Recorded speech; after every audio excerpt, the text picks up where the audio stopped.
ngir ñu daal di indi ay leeral par rapport ak li nga xamante ni ñu ngi leen koy daal di toppee concernant li nga xamante ni moo di blanchiment de capitaux par le biais de conflits et intérêts abus de biens sociaux ak ay fraude fiscale ñoom loolu lañ leen daal di toppee juge bu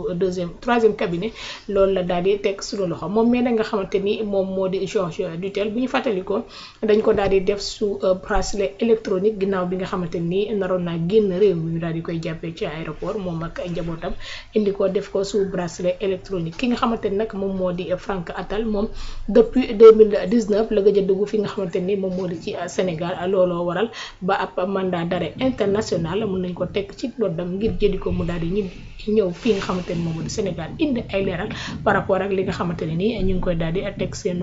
kaw moom nag nga xamante ni moom moo di Georges Dutel li waral tamit ñu daal di inquiété wu ci dossier mooy dafay présenté wu ay risques yoo xamante ni mën na génn réew mi te bu boobaa duñ ko mën a daal di tegaat loxo wala tegaat ko loxo day daal di nekk loo xamante ni luy jafe lay doon. looloo waral juge bi daal di gën a activé wu jëm ci li nga xamante ni moom moo di seeni dossier rawat muy rapport CENTIF boo xamante ni moom moo ko daal di génne inculpé ñaar ñooñee. waaw Attal ak Dutel c'est vrai que Attal sax turam mi ngi soog a génn mais Dutel la turam njëkkoon a génn parce que moom bi nga xamante ni tee nañ ko à l'aéroport mu doon waaj a dem pour ne pas dire mu doon waaj a daw donc turam génnoon na xawoon na siiw donc moom mooy jiite Première Bet muy kii boobu plateforme de jeu en ligne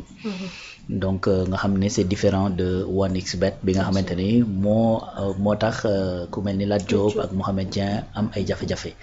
donc généralement nag les plateformes de jeu en ligne li ñu ciy dégg genre problème yu mel noonu dafay bari parce que xam nga il faut kuy def jeu moom jeu de hasard c'est-à-dire pour nga am état d'âme ci yenn yi mën naa jafe da voilà ce que je veux dire mooy ku ne xam na jeu conception déjà sociale bi nga xamante ne ñun moom lañ ci am diine li mu ci wax et tout donc bu fekkee da nga dem ba peut-être nga nekk créer une société bu nga xamante ne ci loolu lay yëngatu ngir fas yéene cee tedd peut-être am nga ay prédisposition pour dugg ci lu mel ni comme lii Dutel dugg nga xamante ni mooy lu jëm ci wàllu fraude fiscale parce que bu ñu fàtte ni Dutel ay problème am ci fraude fiscale la tàmbalee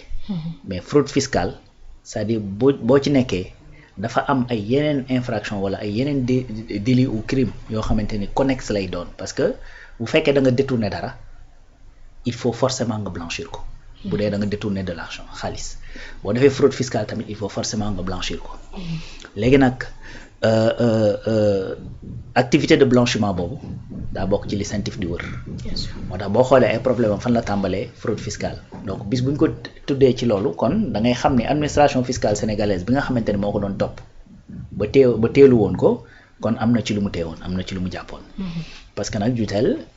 en réalité 12 milliards la ko état du Sénégal di toppee 12 milliards ci redressement fiscal loolu du ay caaxaan ci benn entreprise boo xamante ni mi ngi fii di liggéey ci lu jëm ci wàllu jeu Paris et cetera ku ne xam na nag Paris ni mu bare xaalis chaque jour nga gis fii ay voilà des exemples yoo xamante ni da lay wan li ki ñuy tuddee naar bi mais ravage yi nga xamante ni mi ngi koy def gis nañ fi ku sàcc xaalisu patron gis nañ fi ku ñu dénk multiservice nga mu rawale 2 millions et quelques ya gis nañ fi ku sàcc xaalisu yaayam gis nañ fi ku jaay téléphone am et cetera donc pour dugg ko ci biir bi parce que ça brasse beaucoup d'argent léegi nag loolu muy brasser donc xamal ni lu muy brasser ci xaalis rek buñ ko defee en proportion ak li mu war a fay ci fiscalité forcément day bari donc ku ñu mën a redresser à hauteur de 12 milliards imaginez donc kooku ñaata la waroon def comme chiffre d'affaires donc c'est beaucoup d'argent qui tourne léegi nag encore une fois quand il y a détournement wala quand il y a fraude fiscale forcément xaalis boobu il faut nga jaarale ko ci ay circuits yoo xamante ni da nga ko mën a dugalaat ci biir économie wala nga ñëwaat mën koo utiliser en ayant des justificatifs wër justificatif boobu nag mooy l'opération de blanchiment te CENTIF ci loolu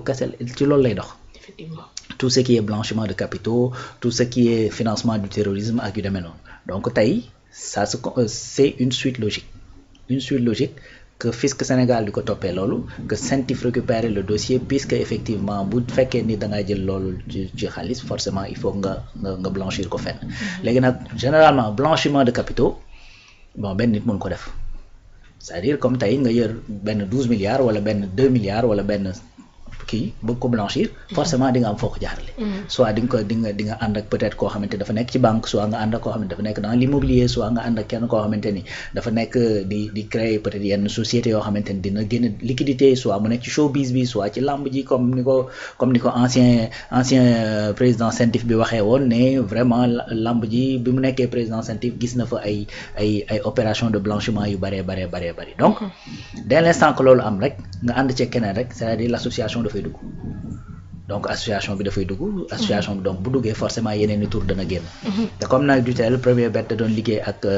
kii di Editech muy société boobu nga xamante ni moom la Attal moom donc quoi de plus normal que ñu lool ko léegi nag Attal c'est-à-dire y a une famille bu nekk fii boo xamante ni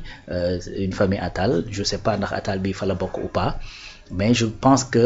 su fekkee fa la bokk moom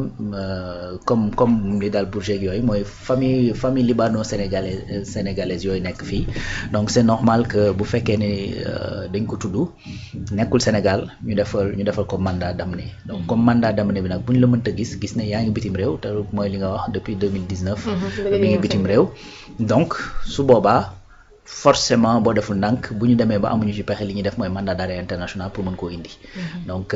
léegi nag dépendamment de sa nationalité su fekkee sénégalais la exclusivement wala dafa am double nationalité wala mu nekk ci pays boo xamante ne amuñu ay convention loolu yëpp mën na nekk ay difficultés yoo xamante ne mën na dugg ci dossier bi raison pour laquelle sànq bi ngay wax ngay préciser ne li tax juge bi coûte que coûte mu bëgg fi teewaa ji parce que ndegam sénégalais bu génn ngay am difficulté pour indi ko donc quelqu'un qui n'est pas sénégalais bu génn réew mi pour mu indiwaat ko fii c'est tout un tas de problèmes donc moo tax duñ jël benn risque de bàyyi Dutel muy dem moo tax keroog bi mu demee aéroport gars yi téye ko yóbbu ko ci juge bi takkal ko bracelet mu toog këram en attendant qu'on puisse trouver solution bi et puis xam exactement lépp luy crime peut-être loo xamante ni crime financier la def na ko ñu mën koo établir mën ko ci topp ni ñu ko ci war a toppee mën a également su fi amee ay biens wala mu am ay biens yoo xamante ni dafa nekk ci biti te ñu mën koo récupérer ko donc loolu mooy la situation de ce Dutel là loolu aussi di wane peut-être beneen aspect mooy que ni il faudrait que fii dans ce pays là xam naa ni loolu sax état bi moom mi ngi ci liggéey bu am solo mooy képp koo xamante da ngaa installé wu fii ngay sénégalais ngay étranger mais surtout nag ngay entreprise étrangère que contrôle yi di gën a accru parce que peut-être que su fekkoon ni contrôle bi ni mu waroon demee woon na ko ci Premier Bet xëy na duñ dem ba mu ñuy amel 12 milliards parce que 12 milliards moom mënoo ko imputer peut-être ci benn weer mënoo ko imputer ci ñaari weer ci loo xamante ni déclaration 1 mois la wala 2 mois wala nangam kooku dalay leer ni c'est sur une période assez longue donc certainement contrôle yi na mu waroon demee peut-être demee ko woon am na nag réalité boo xamante ne amoon na fi des fois nga gisaan ku ñu jékki-jékki sax ne la may nañ la say impôt alors que ki la koy may amul benn droit may la ko gis nañ médias yi ñu ci souffrir lu métti bien sûr lu may leen presque 40 milliards alors que binduñu ko fenn waxoo ko fenn amoo ci droit sax ba koy bind ak yu demee noonu donc après le président est parti nit ñi ne non moo ñu ko mayoon alors que il n'en avait pas le droit donc mën na am ne sax effectivement yu mel noonu moo am ci diggante yi ba waa ji war a mën a am fit toog fii ci réew mi di fi liggéey xaalis bu ñu toll bay ameel suñu fisc bi 12 milliards donc il faudrait que état gën a taxaw temm ci loolu donc brigade de contrôle yi di gën a yokk seen i saytu ba nga xamante ni buñ la bu amee ñuy rëcc itam non seulement du doon ñu bari mais li ñuy rëccal tamit mën a doon lu néew. mi ngi noonu sànq wax nga ko say liggéeykat du concernant contrôle moom mais nga xamante ni moom moo di Dutel contrôle am day gën a sévère d'autant plus que juge bi wax na ne day présenter des risques yoo xamante ni mën na génn réew mi dem te bu boobaa jëli ko day nekk loo xamante ni lu metti donc c'est bon à préciser donc contrôle am moom day gën a tar day gën a saf moom Dutel. oui ça c'est une nécessité xam nga keroog fan yële bi ñu fiy waxtaan maa ngi la doon jox exemple ki nga xamante ni mooy Carlos Ghosn au Japon lañ ko téye pour ay affaires de corruption moom moo nekkoon le PDG de Nissan ak Renault donc et puis def liggéey nag bu am solo ci Nissan parce que ba muy ñëw di fekk Nissan da ko fekk ci situation yu compliqué n'est-ce pas donc mu def ay redressement xam nga dàq ay employés affaires yooyu alors que les Japonais culturellement parlant xamuñu dàqee da ngay nekk ci société da nga fay liggéey ba màgget nga retraité boo def naa nga sa doom ñëw et cetera mais bi mu ñëwee redressé Nissan ba lépp di dox mais après par la suite la justice japonaise da ko jàpp lu ne nag wax nañ ko non dañu bëggoon le faire sauter moo tax après ñu kii ko bref mais justice bi téye na ko daal di koy yóbbu prison yóbbu ko résidence surveillée këram la leen rombee jaar ci aéroport bi génn dem Liban donc évadé wu nit a ñëw dugal ko ci ay caisse ak ay valises gars yi foog ne ay bagages la mu jël ko dugal ko ci jet privé génn ko